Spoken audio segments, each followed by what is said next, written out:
So those are the main thigh muscles that we've done. There's a few other ones I need to point out that are important. Okay. On the medial side of the thigh, there's a very thin little muscle that runs along like this, and this is the sartorius muscle. And this muscle is in a really different place in a rabbit versus a cat, okay, or a human for that matter. In a rabbit, it just runs right on the medial side of the thigh. In a cat, it's going to run along the anterior surface of the thigh. Okay, so this is the rabbit. If it were a cat, it would be running down here. Okay.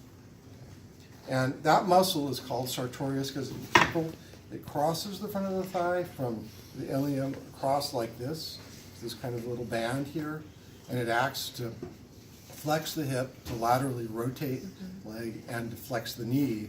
And so it brings your leg into kind of a cross-legged sitting position.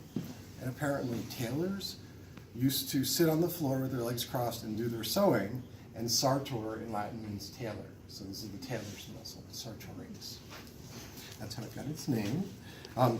And it's a cute little muscle in the rabbit, but just wanted to make you aware. It's in a really different place than in the cat. So those folks who have cats, you'll see it somewhere else.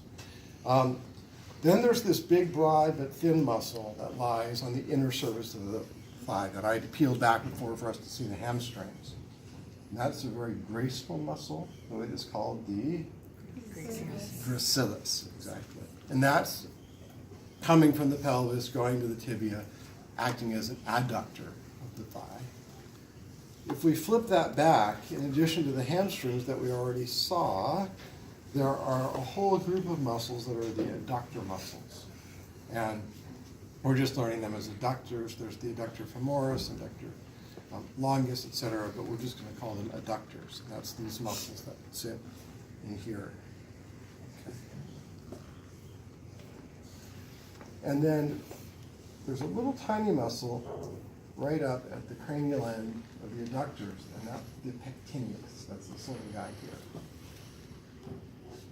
And it's also, in its action as an adductor, but it's only the pectineus. Okay? See that? Okay. Almost done. So we've done adductor, pectineus. Oh, this muscle here, I'll show you. There's a muscle you can see that's kind of running down out of the abdomen down to the leg. And this is the psoas major muscle. And this muscle runs along the underside of the lumbar vertebrae, and it's a main flexor of the hip joint. This guy here. And this is the muscle that, if you eat meat, you are very fond of, because this is the pork tenderloin, or the filet mignon. Yum, yum. Because if you think about like a T-bone steak has basically got the transverse process of the vertebra, and then there's the epaxial muscle above, that's the New York strip, and there's the hypaxial muscles below, running down to the lower limb, which is the psoas major, or the filet mignon. All right. Then what else we've not done? One other muscle that I didn't mention, and it's actually not on your list, but I just wanted to point out because it's enormous, is this one here. This is the cauda femoralis, which is another adductor muscle of the thigh, this guy. And it's not on the, I don't really know why I didn't put it on the list, but it's not, so I won't ask you about it. But there it is, just for reference. Yeah, this guy. And then we get down into the shank, and main muscle that you find on the back of the shank that's going to act to flex the ankle, or what we call in human anatomy plantar flex, move the sole of the foot down towards the ground, is this one right here. That would be we saw already in a frog, the gastrocnemius, exactly. So that's the gastrocnemius there. And then that's running into the Achilles tendon that inserts on the calcaneus.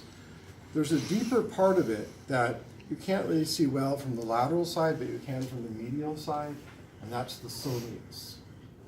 That's this thing here. And that's also inserting through the Achilles tendon onto the calcaneus. And the soleus is named because it's flat, and it looks kind of like a flat fish or a sole. So it's the soleus muscle. And then, last but not least, opposing those muscles that are acting to plantar flex, or what's anatomically flexing the ankle, are the ones that are dorsal, that are going to extend the ankle. And there's just one main one of those I asked you to learn, and that's this one here. If I can get a forceps around it. This guy here. This is the one right on the front of the shank, and this is the tibialis cranialis. This is the one I mentioned in lecture yesterday, is the one that you get shin splints in, the tibialis anterior. This guy right here.